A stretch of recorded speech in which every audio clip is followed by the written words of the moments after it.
कर अब पाएंगे। अब जनता तो समझ गई ना कि चोटिल होने के बाद भी हमारे नेता देश की जनता के लिए, बिहार की जनता के लिए काम कर रहे हैं और देश को जगाने का काम किया, बिहार को जगाने का काम किया कि बीजेपी भगाओ, देश बचाओ, नहीं तो लोकतंत्र खतरे में है, आरक्षण खतरे में है। नमस्कार, आप देख रहे हैं न्यूज पोर्ट नेशन में आपके साथ तबजीत सिंह। लगातार विपक्ष के तमाम नेता हैं जो बीजेपी पर आरोप लगा रहे हैं कि संविधान को इन लोग खतरे में डाल रहे हैं। वहीं प्रधानमंत्री नरेंद्र मोदी कह रहे हैं कि संविधान है जो हमारा धर्म है, राजद के लोग हैं जो भटका रहे हैं लोगों को। इसी बात करने के लिए हमारे साथ आरजेडी के कद्दावर नेता हैं, विधायक है भाई वीरेंद्र। सर, कैसे देख रहे हैं आप लोग भटकाने की कर रहे हैं कि संविधान खतरे पे है? देखिए, एनडीए और खासकर प्रधानमंत्री जी मजिस्ट्रेट चेकिंग में पकड़े गए हैं और उधर तैयारी हो रही है, इधर चुनाव का हो रहा है और उधर तैयारी कर रहे हैं लोग संविधान बदलने के लिए। जो डॉक्टर भीमराव अंबेडकर साहब ने संविधान में हम लोगों को जो आरक्षण दिया है, उसमें जो हमें अधिकार दिया है, उसको ये बदलने के फेरा में है और जनता सब जान चुकी है, पूरे देश की जनता जान चुकी है।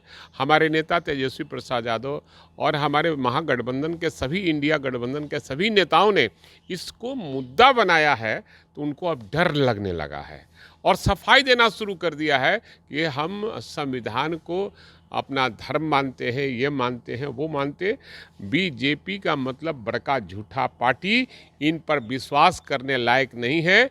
इन्होंने देश के साथ धोखा किया है, इस धोखेबाज से बचना है और देश की जनता एकदम निश्चित रूप से निश्चय कर ली है कि बीजेपी को वोट नहीं देना है। लेकिन जिस तरह से कहा जा रहा है कि राजद है परिवार की पार्टी है, वो अपने परिवार को टिकट, मुख्यमंत्री नीतीश कुमार लगातार राजद पर प्रहार कर रहे हैं। सवाल है कि उनके पास कोई परिवार नहीं है तो वो क्या करेंगे बेचारे।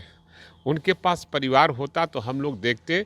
और जिस तरह से ये राइस मिल के बारे में, जो अड़वा और उसना का बारे में हुआ, उसमें अगर जांच किया जाए तो पता चल जाएगा कि माननीय नीतीश कुमार जी किसको फ़ायदा पहुंचाने के लिए उसना और अरबा कितना मैंने अरबा चावल का जो मैंने राइस मिल था वो बंद हो गया।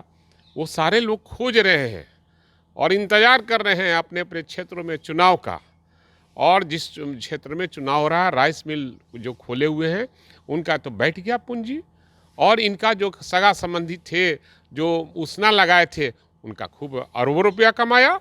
तो कहीं न कहीं परिवारवाद, जिसके पास परिवार ही नहीं है, जिसके पास परिवार में राजनीति करने वाला नहीं है, वो परिवारवाद क्या करेगा। सर, आप लोग के नेता चोटिल हो गए हैं, तो क्या लगता है चुनावी प्रचार सही से कर पाएंगे? अब जनता तो समझ गई ना कि चोटिल होने के बाद भी हमारे नेता देश की जनता के लिए, बिहार की जनता के लिए काम कर रहे हैं और देश को जगाने का काम किया, बिहार को जगाने का काम किया कि बीजेपी भगाओ, देश बचाओ, नहीं तो लोकतंत्र खतरे में है, आरक्षण खतरे में है और देश का संविधान खतरे में है।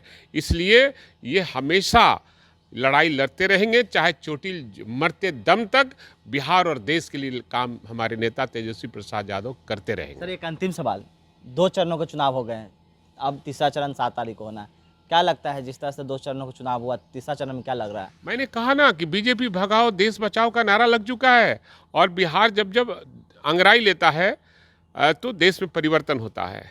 चाहे 1942 का आंदोलन देख लीजिए, अंग्रेजों भारत छोड़ो का नारा दिया था बिहार में ही, और फिर बिहार में ही 1974 आंदोलन हुआ था आपातकाल के खिलाफ में, जब संपूर्ण क्रांति का नारा यहीं से हुआ था। और फिर बिहार से ही आगाज हुआ है कि बीजेपी भगाओ, देश बचाओ का नारा। इस बार निश्चित रूप से देश की जनता बिहार की ओर देख रही है और बिहार जब जब अंगड़ाई लेता है, देश में परिवर्तन होता है। इस बार भी परिवर्तन होगा। साफ तौर पर आप सुन रहे थे राजद के कद्दावर नेता भाई वीरेंद्र को। इस तमाम खबर न्यूज पोर्ट के साथ। नमस्कार।